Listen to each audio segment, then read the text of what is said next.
bets. He wound up far over his head in increasing amounts of debt and eventually lost everything in the stock market. Broke and ashamed, he disappeared for 2 days in 1933. His wife set out to find him. Jesse L. Livermore, the stock market operator of 1100 Park Avenue, missing and has not been seen since 3 p.m. yesterday, the New York Times wrote in 1933. He returned, but his path was set. Livermore eventually took his own life. The timing was different, but Shermansky and Livermore shared a character trait. They were both very good at getting wealthy and equally bad at staying wealthy. Even if wealthy is not a word you'd apply to yourself, the lessons from that observation apply to everyone at all income levels. Getting money is one thing, keeping it is another. If I had to summarize money success in a single word, it would be survival. As we'll see in Chapter 6, 40% of companies successful enough to become publicly traded lost effectively all of their value over time.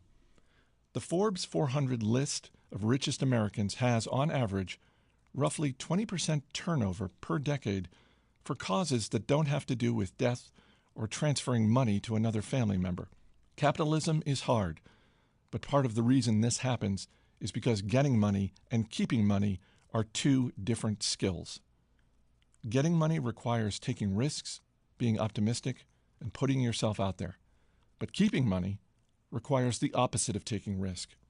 It requires humility and fear that what you've made can be taken away from you just as fast. It requires frugality and an acceptance that at least some of what you've made is attributable to luck. So past success can't be relied upon to repeat indefinitely. Michael Moritz, the billionaire head of Sequoia Capital, was asked by Charlie Rose why Sequoia was so successful. Moritz mentioned longevity, noting that some VC firms succeed for 5 or 10 years, but Sequoia has prospered for 4 decades. Rose asked why that was. Moritz: I think we've always been afraid of going out of business. Rose: Really? So it's fear? Only the paranoid survive? Moritz: There's a lot of truth to that. We assume that tomorrow won't be like yesterday. We can't afford to rest on our laurels. We can't be complacent. We can't assume that yesterday's success translates into tomorrow's good fortune.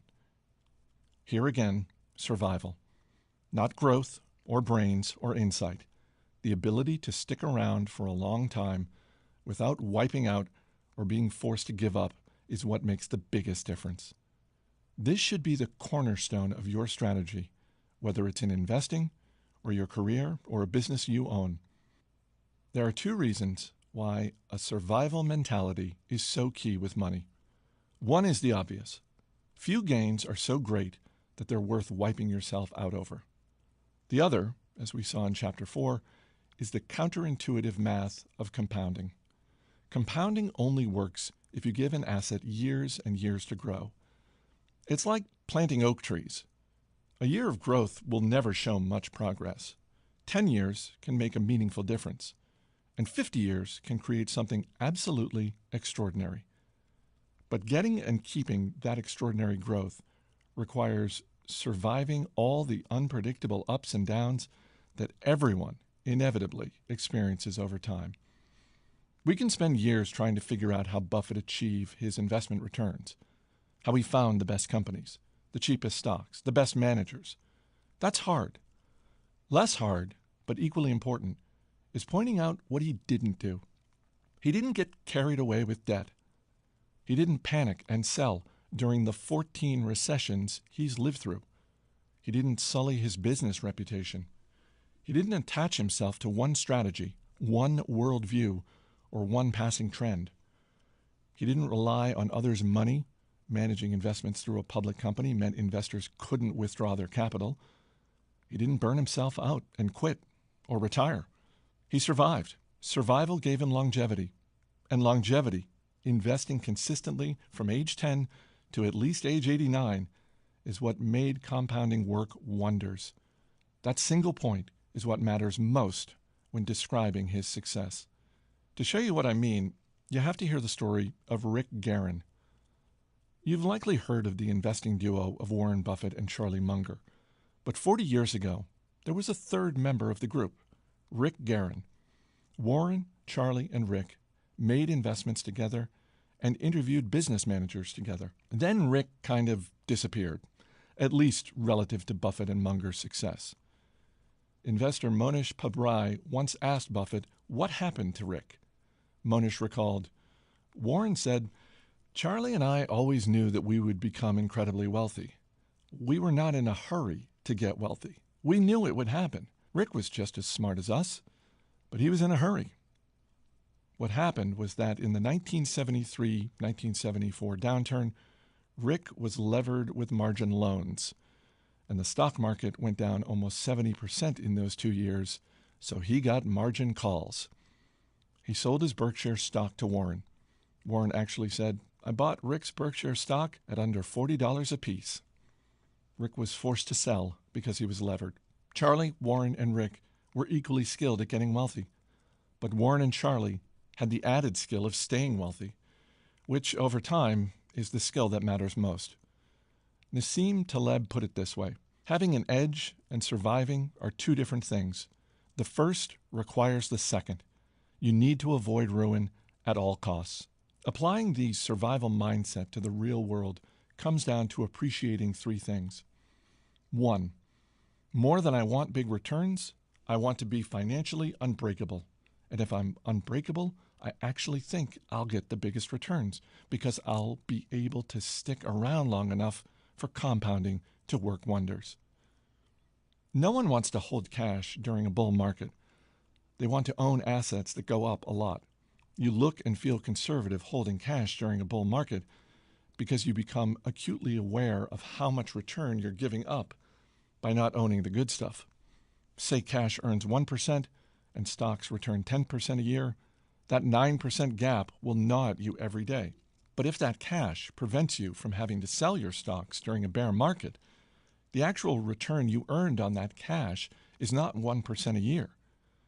It could be many multiples of that because preventing one desperate, ill-timed stock sale can do more for your lifetime returns than picking dozens of big-time winners. Compounding doesn't rely on earning big returns. Merely good returns, sustained uninterrupted for the longest period of time, especially in times of chaos and havoc, will always win. 2. Planning is important, but the most important part of every plan is to plan on the plan not going according to plan. What's the saying? You plan, God laughs. Financial and investment planning are critical because they let you know whether your current actions are within the realm of reasonable. But few plans of any kind survive their first encounter with the real world. If you're projecting your income, savings rate, and market returns over the next 20 years, think about all the big stuff that's happened in the last 20 years that no one could have foreseen. September 11th, a housing boom and bust that caused nearly 10 million Americans to lose their homes. A financial crisis that caused almost 9 million to lose their jobs. A record-breaking stock market rally that ensued, and a coronavirus that shakes the world as I write this. A plan is only useful if it can survive reality. And a future filled with unknowns is everyone's reality. A good plan doesn't pretend this weren't true. It embraces it and emphasizes room for error. The more you need specific elements of a plan to be true, the more fragile your financial life becomes.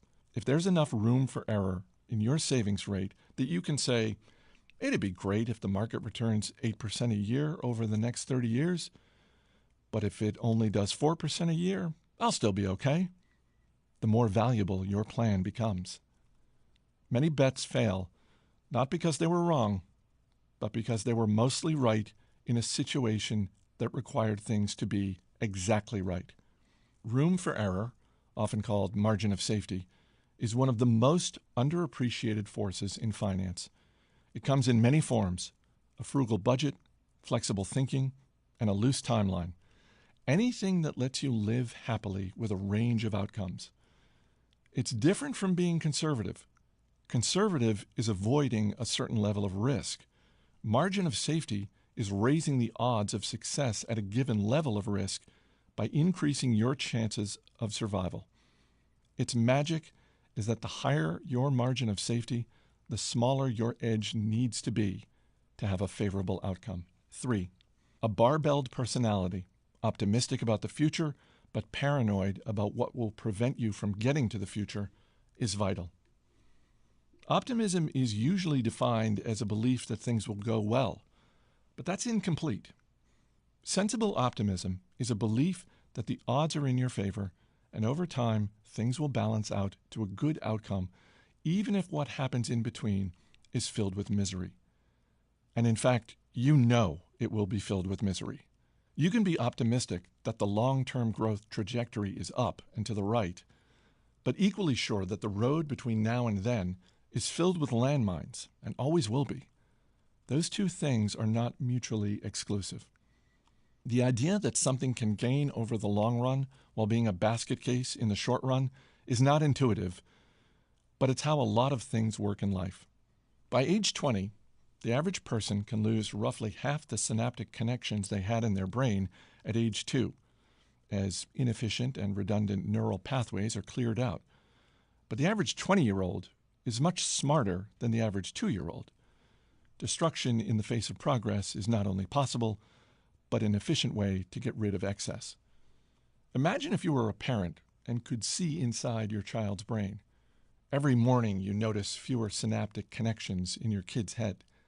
You would panic. You would say, "This can't be right. There's loss and destruction here. We need an intervention. We need to see a doctor." But you don't.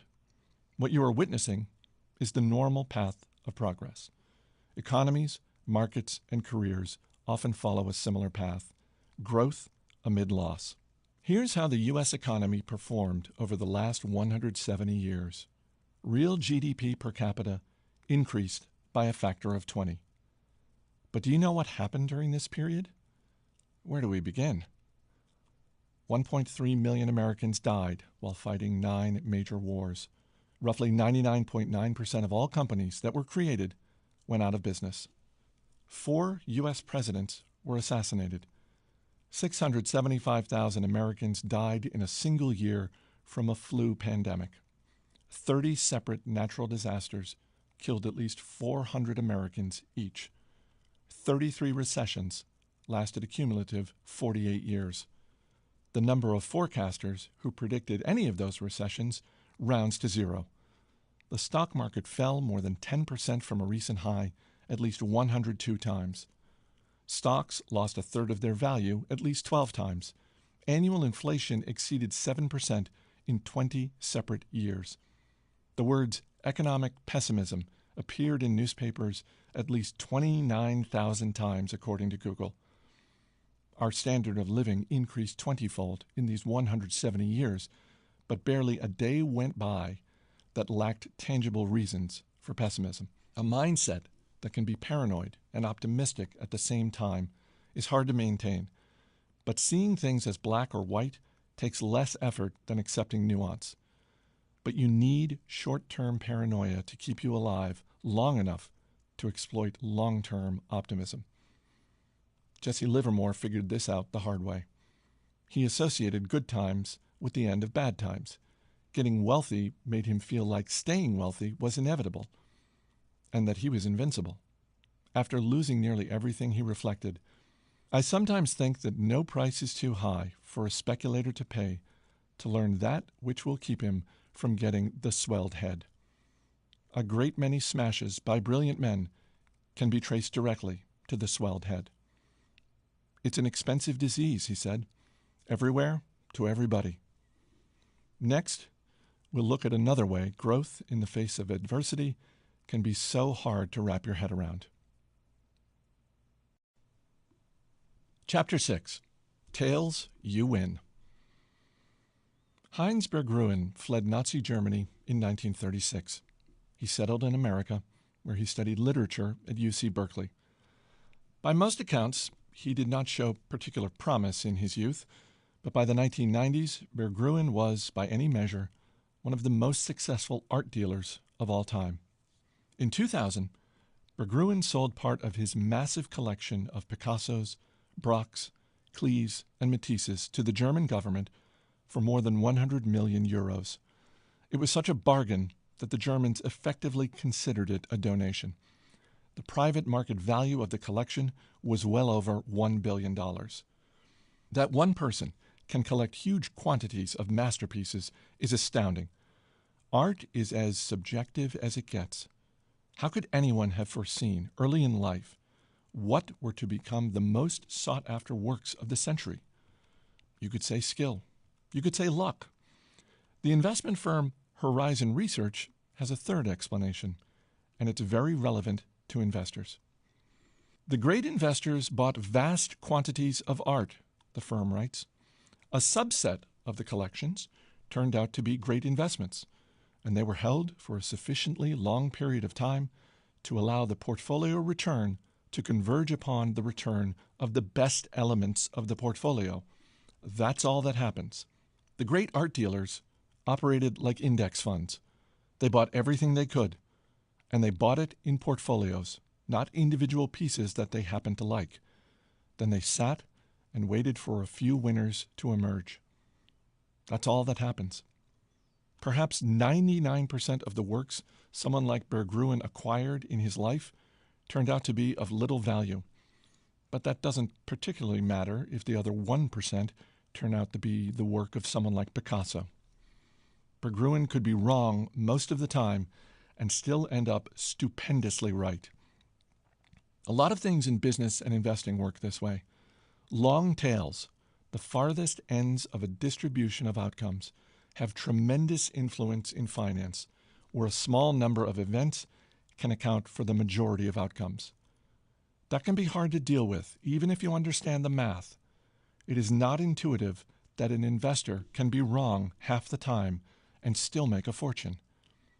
It means we underestimate how normal it is for a lot of things to fail, which causes us to overreact when they do. Steamboat Willie put Walt Disney on the map as an animator. Business success was another story. Disney's first studio went bankrupt. His films were monstrously expensive to produce and financed at outrageous terms. By the mid-1930s, Disney had produced more than 400 cartoons. Most of them were short, most of them were beloved by viewers, and most of them lost a fortune. Snow White and the Seven Dwarfs changed everything. The $8 million it earned in the first 6 months of 1938 was an order of magnitude higher than anything the company earned previously. It transformed Disney Studios. All company debts were paid off. Key employees got retention bonuses. The company purchased a new state-of-the-art studio in Burbank, where it remains today. An Oscar turned Walt from famous to full-blown celebrity.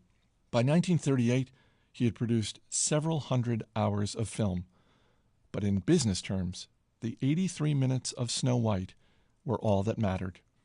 Anything that is huge, profitable, famous, or influential is the result of a tail event, an outlying 1 in thousands or millions event. And most of our attention goes to things that are huge, profitable, famous, or influential. When most of what we pay attention to is the result of a tail, it's easy to underestimate how rare and powerful they are. Some tail-driven industries are obvious. Take venture capital. If a VC makes 50 investments, they likely expect half of them to fail, 10 to do pretty well, and 1 or 2 to be bonanzas that drive 100% of the fund's returns. Investment firm Correlation Ventures once crunched the numbers. Out of more than 21,000 venture financings from 2004 to 2014, 65% lost money. 2.5% of investments made 10x to 20x. 1% made more than a 20x return, and 0.5%, about 100 out of 21,000, earned 50x or more. That's where the majority of the industry's returns come from. This, you might think, is what makes venture capital so risky, and everyone investing in VC knows it's risky. Most startups fail, and the world is only kind enough to allow a few mega successes. If you want safer, predictable, and more stable returns, you invest in large public companies. Or so you might think. Remember, tails drive everything. The distribution of success among large public stocks over time is not much different than it is in venture capital. Most public companies are duds. A few do well, and a handful become extraordinary winners that account for the majority of the stock market's returns. J.P. Morgan Asset Management once published the distribution of returns for the Russell 3000 Index, a big, broad collection of public companies, since 1980. 40% of all Russell 3000 stock components lost at least 70% of their value and never recovered over this period. Effectively, all of the index's overall returns came from 7% of component companies that outperformed by at least 2 standard deviations. That's the kind of thing you would expect from venture capital, but it's what happened inside a boring, diversified index. This thumping of most public companies spares no industry. More than half of all public technology and telecom companies lose most of their value and never recover. Even among public utilities, the failure rate is more than 1 in 10. The interesting thing here is that you have to have achieved a certain level of success to become a public company and a member of the Russell 3000. These are established corporations, not fly-by-night startups. Even still, most have lifespans measured in years, not generations. Take an example, one of these companies, Carroll Co., a former member of the Russell 3000 Index. It produced some of the biggest films of the 1980s and 1990s, including the first 3 Rambo films, Terminator 2, Basic Instinct, and Total Recall. Carroll Co. went public in 1987. It was a huge success, churning out hit after hit. It did $500 million in revenue in 1991, commanding a market cap of $400 million. Big money back then, especially for a film studio. And then it failed. The blockbusters stopped, a few big-budget projects flopped, and by the mid-1990s, Carroll Co. was history. It went bankrupt in 1996. Stock goes to zero. Have a nice day. A catastrophic loss, and one that 4 in 10 public companies experience over time. Carroll Co.'s story is not worth telling because it's unique, but because it's common. Here's the most important part of this story. The Russell 3000 has increased more than 73-fold since 1980. That is a spectacular return. That is success. 40% of the companies in the index were effectively failures, but 7% of components that performed extremely well were more than enough to offset the duds.